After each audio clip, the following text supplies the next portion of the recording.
ম্যাচটা ছিল IPL 2024-এর 42তম match.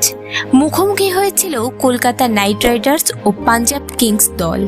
এই ম্যাচের আগে 7টার মধ্যে 5টি ম্যাচে জয়লাভ করে পয়েন্টস টেবিলের দ্বিতীয় স্থানে ছিল কলকাতা, আর পাঞ্জাব 9টিতে 2টিতে মাত্র জয়লাভ করেছিল এবং 8 নম্বরে ছিল। মোট কথা খেলা ছিল 2 বনাম 8 নম্বর টিম। এই বছরের আইপিএল হচ্ছিল একদমই ন্যাড়া উইকেটে। ন্যাড়া বলতে বোঝানো হচ্ছে যে এই পিচে বোলারের কোনো ভূমিকা নেই।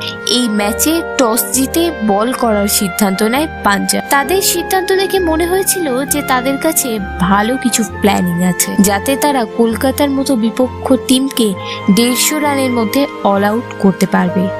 কিন্তু ব্যাপারটা ঘটল ঠিক তার উল্টো। প্রথম থেকেই বেধড়ক মার শুরু করে কলকাতার ব্যাটসম্যানরা।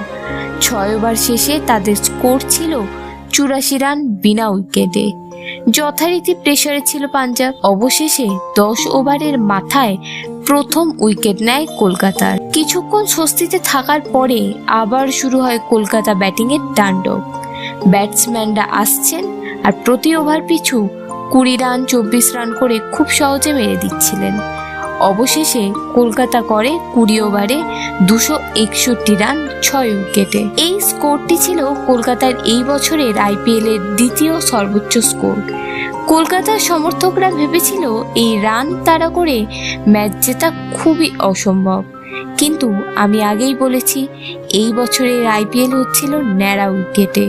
এই ধরনের পিচে 300 থেকে 350 রান 20 ওভারে হওয়াটা অসম্ভব কিছু নয়। যথারীতি তাই হলো। ম্যাচের 8 বল বাকি থাকতেই এই ম্যাচ জিতে নিয়েছিল পাঞ্জাব। পাঞ্জাবের এই জয়ের নেপথ্যে ছিল জনি বেয়ারস্টো ও শশাঙ্ক সিংয়ের অসম্ভব ব্যাটিং।